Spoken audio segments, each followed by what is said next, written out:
Digital Bangladesh গড়ে তুলব ঘোষণা দিয়েছিলাম। আজকের বাংলাদেশ ডিজিটাল বাংলাদেশ, আমরা তা করতে সক্ষম হয়েছি, যেটা আমার দেশের কাজে লাগবে, মানুষের কাজে লাগবে। আর যে প্রকল্পটা শেষ করলে পরে তার থেকে দেশ কিছু লাভবান হবে, মানুষ লাভবান হবে, আমাদের কিছু উপার্জন হবে, সেটাই আমরা দেখতে চাই।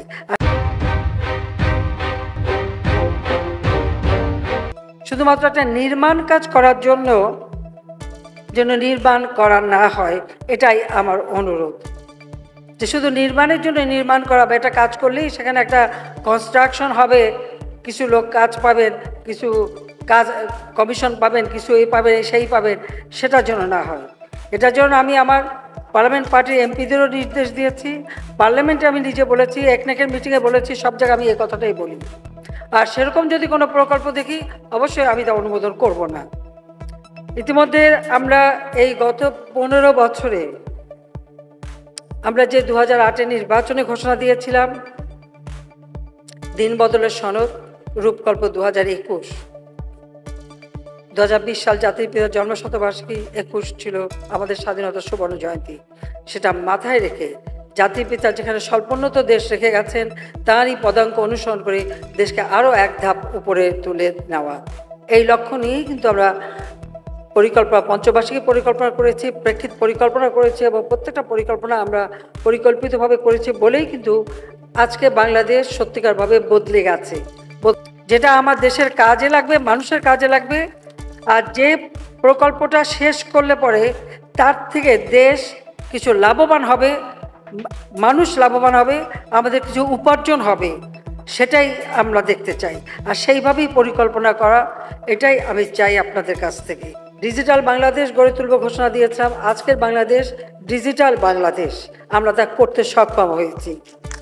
আর 2021 সালে আমরা আপনারা জানেন যে উন্নয়নশীল দেশের মর্যাদা পেয়েছি, যেটা 24 সালেই বাস্তবায়ন করার কথা ছিল, কিন্তু কোভিড-19 অতিমারী কারণে যেহেতু সমস্ত অর্থনৈতিক কর্মকাণ্ড স্থবির ছিল কয়েকটি বছর, এর পাশে রাশিয়া ইউক্রেন যুদ্ধ, স্যাংশন, কাউন্টার স্যাংশন, মুদ্রাস্ফীতি বৃদ্ধি, সব কিছুর ডলার, আমাদের রিজার্ভের উপরে চাপ, তারপরে আমরা 2 বছর সময় নিয়েছি, কিন্তু আমরা পিছিয়ে যাইনি।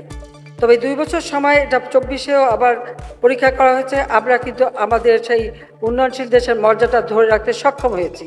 কাজে ইতিমধ্যে দেশের বিদ্যুৎ উৎপাদন আমরা বৃদ্ধি করেছি। মাত্র আপনারা নিজেরাই জানেন যে 96 সালে কি অবস্থা ছিল দেশের, বিদ্যুতের জন্য হাহাকার। মাত্র 1300 মেগাওয়াট বিদ্যুৎ দেওয়া যেত, 4600 মেগাওয়াটে উন্নীত করে যাই। কিন্তু তারপরে দ্বিতীয়বার যখন আসি, তখন কি ছিল? সেই 4600 মেগাওয়াট যে রেখে গিয়েছিলাম, তার থেকে কমে 3200, আর আমাদেরই হাতে নেওয়া কয়েকটি প্রকল্প শেষ হতে 2700 মেগাওয়াট।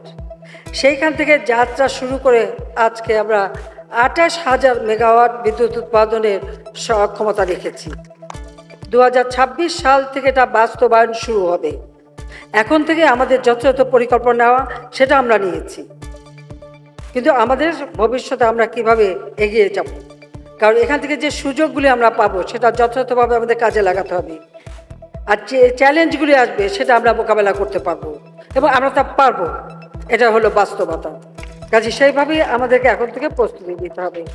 এবং আমাদের কৃষি খাত থেকে, কৃষি আমরা যান্ত্রিকীকরণ করছি, কারণ কৃষি উৎপাদন যদি আমরা 2 গুণ 3 গুণ বাড়াতে চাই, তাহলে যান্ত্রিকীকরণ আমাদের করতেই হবে। আর তাছাড়া এখন যেহেতু মানুষের মাথাপিছু আয় বাড়ছে, শিক্ষার হার বেড়েছে, মানুষের কর্মসংস্থান বেড়েছে, এখন অনেক ক্ষেত্রে আমরা দেখেন কৃষিক্ষেত্রে শ্রমিক পাওয়া মুশকিল এবং অনেক বেশি খরচ।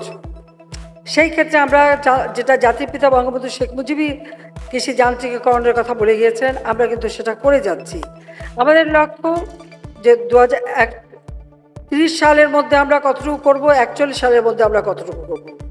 41 সালের মধ্যে আমাদের লক্ষ্য হচ্ছে 60,000 মেগাওয়াটে উন্নীত করা, এবং আমাদের বিদ্যুৎ উৎপাদন আমরা বহুমুখী করছি।